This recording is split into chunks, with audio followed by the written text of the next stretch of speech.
भारत के शहर गोवा में वज़ीर ख़ारजा बिलावल भुट्टो ज़रदारी की उज़्बेकिस्तान के हममनसब बख्तियोर सैदोव से मुलाकात हुई है। दोनों रहनुमाओं की मुलाकात में दो तरफ़ा इक़्तिसादी ताल्लुकात और इलाक़ाई राब्तों के फ़रोग़ पर तबादला ख़याल किया गया। दोनों वज़राए ख़ारजा के दरमियान मुलाकात शंघाई ताउन तंज़ीम के वज़राए ख़ारजा कौंसिल इजलास की साइड लाइन्स पर हुई। याद रहे कि इससे कबल वज़ीर ख़ारजा बिलावल भुट्टो और रूसी वज़ीर ख़ारजा के दरमियान भी बाहिमी मुलाकात हुई। तर्जुमान दफ्तर ख़ारजा के मुताबिक दोनों रहनुमाओं के दरमियान पाक रूस ताल्लुकात, इलाक़ाई और आलमी उमूर, फूड सिक्योरिटी और तवानाई के शोबे में ताउन बढ़ाने पर इत्तिफ़ाक़ हुआ। ये भी याद रहे कि वज़ीर ख़ारजा बिलावल भुट्टो ज़रदारी शंघाई ताउन तंज़ीम की सालाना कॉन्फ्रेंस में शिरकत के लिए भारत के साहिली शहर गोवा में हैं।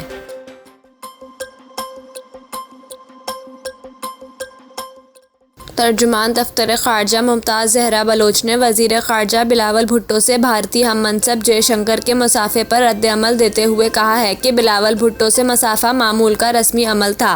तर्जुमान दफ्तर ख़ारजा का कहना था कि एक मेज़बान ने एक मेहमान का खैर मुक़द्दम किया जैसे बाकी वज़राए ख़ारजा का किया गया। उन्होंने मज़ीद कहा कि भारतीय मेज़बानों ने अभी तक हमें कोई शिकायत का मौका नहीं दिया, अभी तक सब कुछ ठीक है। तर्जुमान दफ्तर ख़ारजा मुमताज़ ज़हरा ने बताया कि ये कहना कबल आज वक्त है कि वज़ीर आज़म शहबाज शरीफ जुलाई में भारत में शंघाई ताउन तंज़ीम SCO समिट में शरीक होंगे। याद रहे कि भारतीय वज़ीर ख़ारजा की जानिब से वज़राए ख़ारजा कौंसिल के एजाज़ में दिए गए इशाइये के मौके पर पाक भारत वज़राए ख़ारजा के दरमियान मसाफ़ा हुआ। ज़राए के मुताबिक वज़ीर ख़ारजा बिलावल भुट्टो ज़रदारी इशाइये में सबसे आखिर में पहुँचे। बिलावल भुट्टो के पहुंचने पर जयशंकर ने अपनी नशिस्त पर खड़े होकर इनसे हाथ मिलाया। दोनों वज़राए ख़ारजा ने मुसाफ़े के दौरान खैर मुक़द्दमी कलमात का तबादला किया। बिलावल भुट्टो ज़रदारी से पहले रूसी वज़ीर ख़ारजा इशाइये की तकरीब में पहुँचे। बिलावल भुट्टो और रूसी वज़ीर ख़ारजा बाहिमी मुलाकात के बायस इशाइये में ताख़ीर से पहुँचे। ये भी याद रहे कि वज़ीर ख़ारजा बिलावल भुट्टो ज़रदारी शंघाई ताउन तंज़ीम की सालाना कॉन्फ्रेंस में शिरकत के लिए भारत के साहिली शहर गोवा में हैं।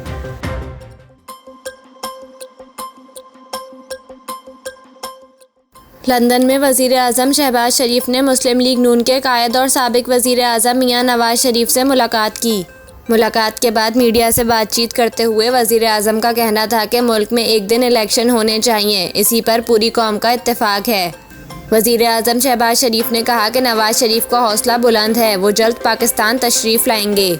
इससे कबल मीडिया से बात करते हुए उन्होंने कहा था कि मिनटों में ज़मानतें दोहरा मयार है, जिसे कोई भी पसंद नहीं करेगा। अदलो इंसाफ होता नज़र आना चाहिए, बल्कि सबको दिखाई देना चाहिए। इनका कहना था कि अदालत उज़्मा, पार्लियामान और दूसरे इदारे मिलकर पाकिस्तान की खिदमत करें। आइन और कानून की बालादस्ती के लिए हम किरदार अदा कर रहे हैं। दीगर चैलेंज हल करने की भी पूरी कोशिश की जा रही है। वाज़ेह रहे कि वज़ीर आज़म शहबाज शरीफ 7 रोज़ा दौरे पर बरतानिया में मौजूद हैं, जहां वो बरतानवी बादशाह की ताजपोशी की शाही तकरीब में भी शिरकत करेंगे।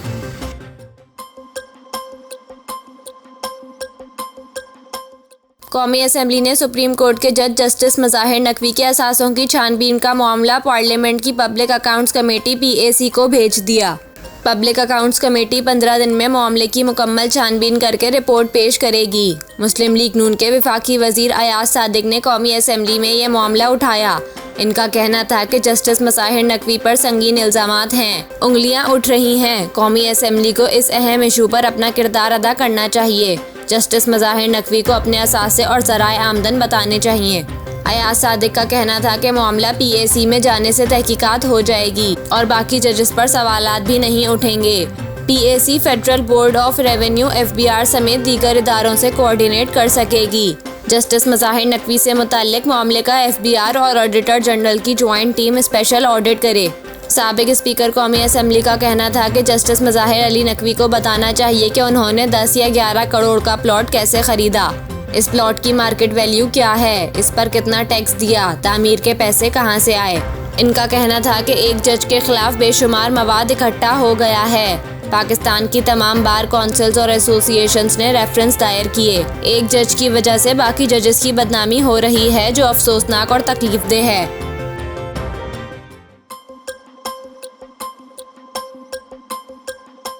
डिस्ट्रिक्ट एंड सेशन कोर्ट ने तोशाखाना केस में इमरान खान को ज़ाती हैसियत में 10 मई को तलब कर लिया।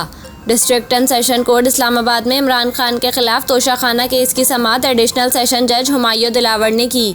इमरान खान के वकील ख्वाजा हारिस का कहना था कि तोशाखाना केस के काबिल समाअत होने पर दरख्वास्त दायर की है। दरख्वास्त इलेक्शन एक्ट सेक्शन 190A के तहत दायर की गई। सेशन अदालत तोशाखाना केस की बराह रास्त समाअत नहीं कर सकती। डिस्ट्रिक्ट इलेक्शन कमिश्नर का शिकायत करना इलेक्शन एक्ट सेक्शन 190 की खिलाफ वर्जी है। मजिस्ट्रेट केस ना सुने, लेकिन इसके पास केस जाने के बाद सेशन अदालत जाना चाहिए। इलेक्शन एक्ट के तहत शिकायत बराह रास्त आए तो सेशन जज समाअत मुलतवी नहीं कर सकता। वकील इलेक्शन कमीशन का कहना था कि सेशन अदालत को 3 माह के अंदर करप्ट प्रैक्टिस का फैसला करने का हुक्म है। इलेक्शन कमीशन ने इमरान खान के खिलाफ फौजदारी कार्रवाई की डायरेक्शन दी। इलेक्शन एक्ट 190 के तहत फौजदारी कार्रवाई की शिकायत फाइल करना गैर कानूनी नहीं। शिकायत दायर की गई और तोशाखाना केस की समाअत होती रही। दोनों दरख्वास्तें केस को ताख़ीर का शिकार बनाने के लिए हैं। इमरान खान के वकील गौहर अली का कहना था कि शिकायत 120 दिनों के अंदर ही दायर होनी चाहिए।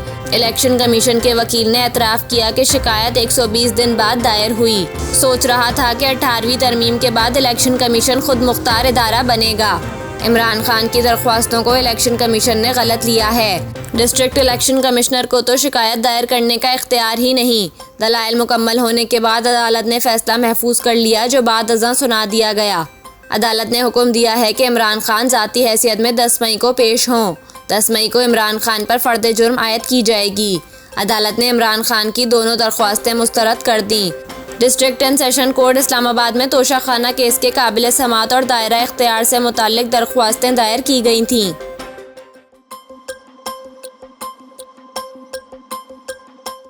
साबिक कप्तान मोइन खान अपने बड़े भाई नदीम खान को क्रिकेट बोर्ड से फारिग करने के फैसले पर फट पड़े। मोइन खान ने वज़ीर आज़म शहबाज शरीफ से क्रिकेट बोर्ड के मामलात देखने की अपील करते हुए कहा है कि पाकिस्तान क्रिकेट बोर्ड में कुछ अफराद मनमानियां करके क्रिकेट को तबाह कर रहे हैं। मोइन खान नदीम खान को बरतरफ करने पर भी बरहम हैं। इनका कहना है कि नदीम खान की ईमानदारी को सब जानते हैं। मोइन खान ने नाम लिए बगैर PCB मैनेजमेंट कमेटी में शामिल ओहदेदारान पर शदीद तनकीद की। साबिक कप्तान का कहना था कि अगर मैंने मुंह खोला तो बहुत से लोगों के नाम सामने आएंगे। इन लोगों की करप्शन की कहानियां पूरी दुनिया को पता हैं। ये वही लोग हैं जो गैर कानूनी तौर पर बोर्ड के पैसों से अपने घर के अखराजात चलाते रहे। बोर्ड में बैठे जो लोग नदीम खान पर करप्शन के इल्ज़ामात लगाते हैं, दरअसल वो खुद करप्ट हैं। बोर्ड में कुछ लोग हमेशा चोर दरवाजे से आते हैं। इन पर खुद करप्शन के इल्ज़ामात हैं। मोइन खान का कहना था कि बज़ाहिर ऐसा लगता है बोर्ड में एक लॉबी कराची के खिलाफ काम कर रही है। कराची से ताल्लुक़ रखने वाले क्रिकेटर्स हों या एडमिनिस्ट्रेटर हों, लगता है लॉबी इनके खिलाफ काम कर रही है। PCB में इस वक्त एक टोला मौजूद है जो हमेशा चोर दरवाजे से आता है। नजम सेठी इन लोगों से जान छुड़ाएं और एक सिस्टम बनाएं। ख्याल रहे कि मोइन खान के बड़े भाई नदीम खान पाकिस्तान क्रिकेट बोर्ड के director, domestic director, high performance भी रह चुके थे, लेकिन चंद हफ्ते कबल इनकी तनख्वाह में कमी करके इनका तबादला विमेंस विंग में कर दिया गया था। PCB ने 2 हफ्ते कबल इन्हें मुलाजमत से फारिग कर दिया था।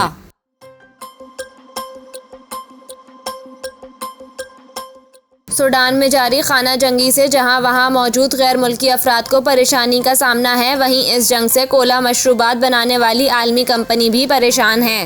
रिपोर्ट के मुताबिक सूडान में जारी जंग ने मजीद तवालत इख्तियार की तो इससे आलमी सतह पर कोला मशरूबात की पैदावार में खलल आ सकता है।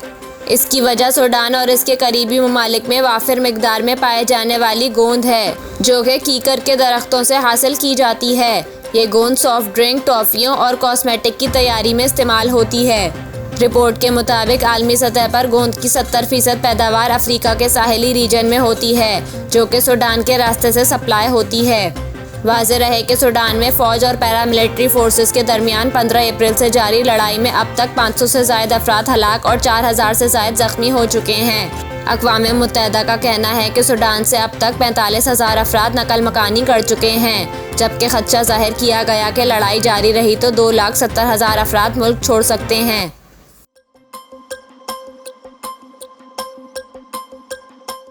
रावलपिंडी की मुकामी अदालत ने वकील पर तशद्दुद के इल्ज़ाम में 2 SPs, 1 DSP और 1 ASP समेत 12 पुलिस एहलकारों के वारंट गिरफ्तारी जारी कर दिए। सिविल जज ने पुलिस अफसरान और एहलकारों को गिरफ्तार करके 11 मई को पेश करने का हुक्म जारी कर दिया। पुलिस अफसरान और एहलकारों पर वकील वक्कास सिद्दीकी के घर पर हमले और तशद्दुद का इल्ज़ाम है। वकील वक्कास सिद्दीकी पर पुलिस एहलकारों की जानिब से तशद्दुद का वाक़या 24 फरवरी को पेश आया था। पुलिस एहलकारों की वकील वक्कास सिद्दीकी पर तशद्दुद की वीडियो भी मंजर आम पर आई थी। थाना वारिस खान पुलिस ने 24 फरवरी को वकील वक्कास सिद्दीकी के खिलाफ मुकदमा दर्ज किया था। मुकदमा इंसदाद दहशतगर्दी की दिफात और काइट फ्लाइंग एक्ट के तहत दर्ज किया गया था। मुकदमे के मतन के मुताबिक ढोक खबा में पतंगबाजों को पकड़ने के लिए ऑपरेशन किया गया। पुलिस के मुताबिक ऑपरेशन के दौरान वकील वक्कास सिद्दीकी को गिरफ्तार करके पिस्तौल बरामद किया गया।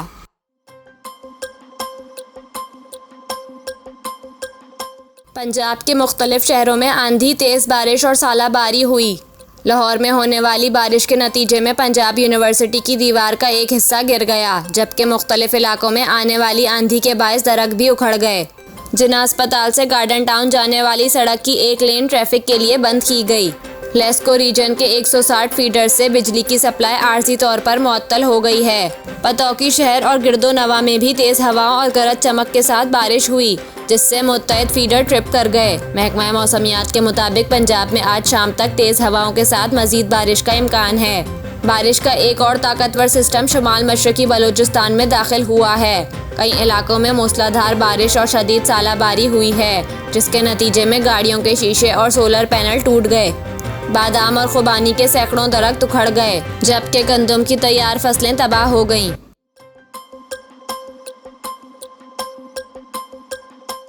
वज़ीर ख़ारजा बिलावल भुट्टो ज़रदारी ने कहा है कि पाकिस्तान का कश्मीर से मुताल्लिक ठोस और वाज़ेह मौक़िफ़ है। भारत को कश्मीर से मुताल्लिक 4 अगस्त 2019 की सूरत हाल पर वापस आना होगा। भारत को बातचीत के लिए साज़गार माहौल पैदा करना होगा। गोवा में प्रेस कॉन्फ्रेंस करते हुए बिलावल भुट्टो ज़रदारी का कहना था कि इजलास के मौके पर मुख्तलिफ वज़राए ख़ारजा से मुलाकात हुई। एक के सिवा तमाम वज़राए ख़ारजा से अलग अलग मुलाकातें हुईं। इनका कहना था कि 5 अगस्त 2019 को भारत ने गैर कानूनी इक़दामात किए। 2019 के इक़दामात से भारत ने अक़वाम मुत्तहिदा की करारदादों की खिलाफ वर्जी की। भारत के 5 अगस्त 2019 के इक़दाम ने दोनों ममालिक के हालात को तब्दील कर दिया। वज़ीर ख़ारजा का कहना था कि कश्मीर के बारे में पाकिस्तान की पॉलिसी में कोई तब्दीली नहीं। पाकिस्तान का कश्मीर से मुताल्लिक ठोस और वाज़ेह मौक़िफ़ है। भारत के यकतरफ़ा इक़दामात से ताल्लुकात मुतासर हुए। भारत को कश्मीर से मुताल्लिक 4 अगस्त 2019 की सूरत हाल पर वापस आना होगा। भारत को बातचीत के लिए साज़गार माहौल पैदा करना होगा। पाकिस्तान और भारत के अवाम अमन चाहते हैं। एक सवाल के जवाब में उन्होंने कहा कि भारतीय वज़ीर ख़ारजा से ऑन कैमरा हाथ मिलाने में मुझे कोई मसला नहीं, ये भारतीय वज़ीर से ही पूछा जाए। भारतीय वज़ीर ख़ारजा और मेरा एक ही तरीके से एक दूसरे को सलाम करना मेरे लिए खुशी की बात है। भारतीय वज़ीर ख़ारजा सबसे एक ही तरीके से मिले।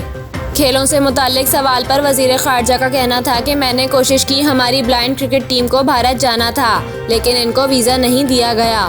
खेल को सियासत और ख़ारजा पॉलिसी से अलग होना चाहिए।